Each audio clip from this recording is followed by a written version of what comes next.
Welcome back to my film and TV channel. Hope you're all staying safe and well. We've got a biographical drama today. Oh, I like a good biographical drama. Is this a good one? Well, it's not bad.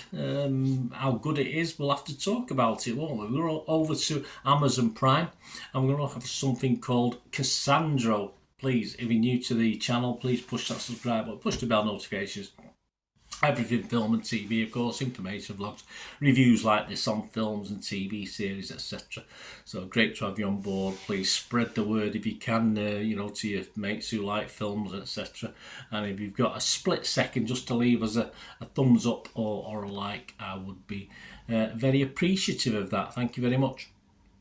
Right, Cassandro, 15 rating, we'll talk about that in a minute. 107 minutes, yeah, it's okay. It's about right for a biographical drama. 107 minutes. I could probably stay on longer if it's an interesting watch. This was directed by Roger Ross Williams in his narrative directorial debut. I don't understand what that means. I mean, is it his directorial debut or not? But anyway, from a screenplay by Ross Williams and David Teague. It stars Gael Garcia Bernal, Roberto Colindres, Perla de la Rosa, Joaquin Cosio, Raul Castillo, El Hijo del Santo, and Bad Bunny. Yes, we do have a few subtitles in this, so if you're not a big fan of subtitles, you might be struggling at times. There's plenty in English, but there's just as much in Spanish as well.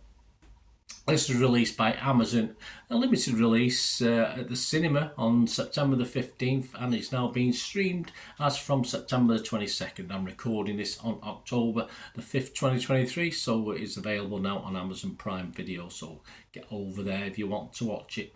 And all comments I'm going to give you are as at that date, the 5th of October 2023. What's it about? Well, it's the early 1980s. Gay wrestler Saul Armendariz lives in El Paso, Texas, and regularly crosses the border to Ciudad Juarez in Mexico to participate in lucha libre wrestling matches. He wrestles as El Topo until he meets a new trainer, Sabrina, who suggests he should compete as an exotico, leading to his new identity and increasing success as Cassandro. These are the scores as at the 5th of October at 1 PM UK time. Empire Magazine liked it. They gave it 4 out of 5. The Rotten Tomatoes audience liked it. They give it a 78% positivity rate and a 3.9 out of 5 score. Rotten Tomatoes themselves, the critics, 108 fresh, just 11 rotten, so that's good, 91% positivity. Internet Movie Database, Joe Public, give it a 6.5 out of 10. Doing well, isn't it? Metacritic, the other site we'll look at for critics, 76% positivity with 33 critics, 76 out of 100. So that's not bad. So am I going to buck the trend? Well, no, not particularly. I'm perhaps not going to be as highly praising as some of the others, but yeah, for me, this is okay as biographical films go. The character Cassandro is certainly more interesting, perhaps on stage, in his on-stage persona. I suppose that's a bit like real life, isn't it? You know, where you play acting and you're acting and in your own life, you're perhaps not the same character, yeah.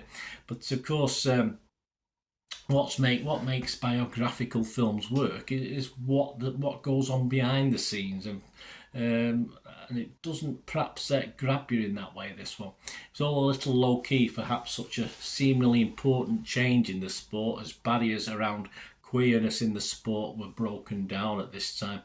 Dubbed the Liberace. I used to like Liberace, used to watch him all the time as a kid with my mum.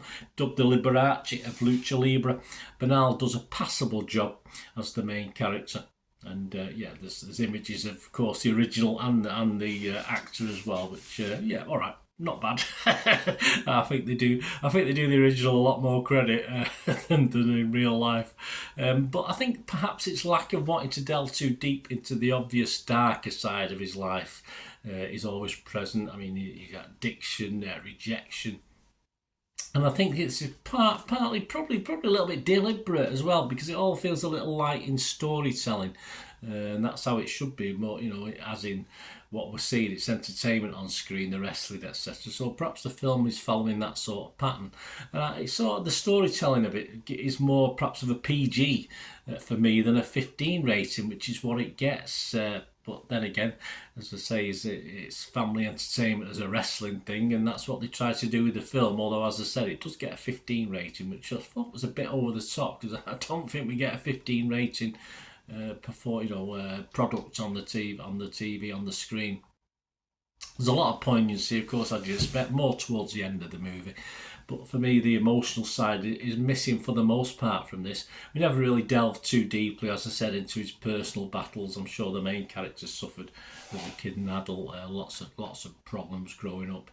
It has an important message, and for that, it's definitely a worthy effort. Although, as stated, it all seemed a little bit undercooked for me. I think it could have been delved a little better. I'm not too sure why. As I said, we did a 15 certificate. It could have been a lot darker than it is, but as I say, it might be deliberate, might not. But it doesn't mean I didn't like it. I just didn't like it as much as other people did. I'll give it a fresh rating for Rotten Tomatoes. I'm positive it was Metacritic, and I give it my watchable score because I quite enjoyed it and it didn't drag. It was interesting. Just a little bit raw for me, as in undercooked rather than raw as in heavy or deep. So I'm going to give this a 6 out of 10, which is of course my watchable score. So certainly recommend. I wouldn't not recommend it. It's on Amazon. I've got a subscription to Amazon, so it's there, done and dusted. It's nice to see something a little bit different, and I did enjoy it, but I just felt there's something a little bit lacking. Anyway, let me know what you think, guys. Great to hear from you. Till we meet again, that's one thing, don't I? Please stay safe, everyone. Bye for now.